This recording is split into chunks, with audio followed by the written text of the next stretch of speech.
Welcome back. अब हम बात करने लगे हैं डाटा को डेटाबेस में इंसर्ट करने के लिए। इसके लिए अब मुझे यहाँ पर एक इंसर्ट क्यूरी लगानी पड़ेगी। इंसर्ट क्यूरी अगर हम मैं आपको प्रैक्टिस के लिए कोई चीज़ बताऊं तो मेरे ख्याल में जब मैं सीख रहा था तो W3 स्कूल्स के ऊपर मैं बहुत ज़्यादा प्रैक्टिस किया करता था, बिकॉज इसके ऊपर आपको ना डाटा को इधर उधर करने का डर होता है और आपको हेल्प भी काफ़ी मिल जाती है। तो आप W3 स्कूल्स को मैं सुजेस्ट करता हूँ, आप यहाँ से SQL की प्रैक्टिस कर सकते हैं। ठीक है, यहाँ पर अगर हम इंसर्ट क्यूरी देखें, दिस वन, आप लोगों की आसानी के लिए, तो you can see that insert into table, ये सिंपल इंग्लिश के वर्ड्स होते हैं। और यहाँ पर इन्होंने कुछ सैंपल्स भी दिए हैं, यहाँ पर आप सैंपल्स को खुद ही देखिएगा। मैं यहाँ पर क्यूरी लगा देता हूँ। मैं क्यूरी लगाता हूँ यहाँ पर और यहाँ पर मैं लिखता हूँ भाई इंसर्ट इनटू यूजर्स। ओके, और यूजर्स के अंदर ये यूजर्स को मैंने ये इन कोट्स के अंदर डाला है और यूजर्स के को मैं नेम, ईमेल, पासवर्ड, जेंडर, यहाँ पर मैं वैल्यू दे देता हूँ इसको। वैल्यू में क्या लिखूंगा, सिंगल कोट्स के अंदर नेम, ओके, सिंगल कोट्स के अंदर ईमेल, ओके, सिंगल कोट्स के अंदर पासवर्ड, सिंगल कोट्स के अंदर जेंडर। ओके, ये मेरी क्यूरी मिल गई।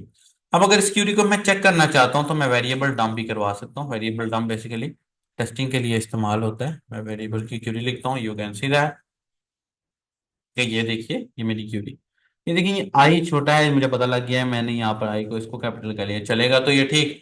लेकिन क्यूरी इज क्यूरी, क्यूरी के प्रोटोकॉल्स का हमें ख्याल रखना पड़ता है।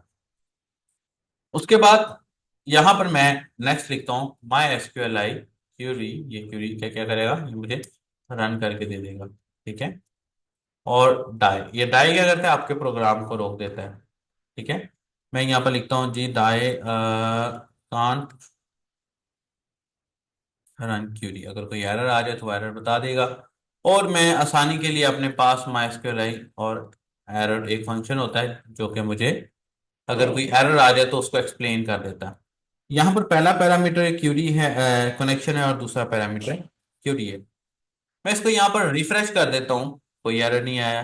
और जब मैं डेटाबेस में जाके देखता हूँ तो यू कैन सी मेरा डाटा आ चुका है। मैं दोबारा इसको रिफ्रेश कर देता हूँ, कोई एरर नहीं आया। मैं इसको रिफ्रेश करता हूँ, 2 दफा डाटा आ चुका है।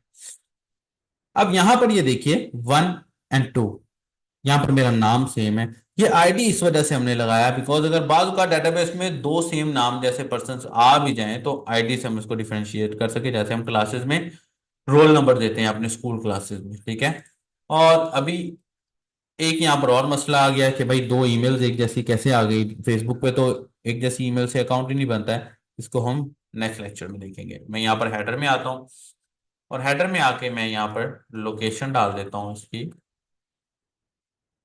$index.php।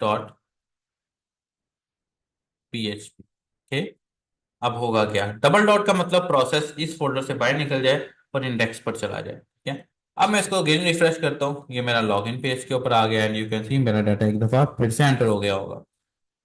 ठीक है, और फॉर द टाइम मैं यहाँ पर दो प्रोसेसेस को यहाँ से डिलीट कर देता हूँ। तो ये था हमने डेटाबेस के अंदर डाटा को एंटर कैसे करवाना है।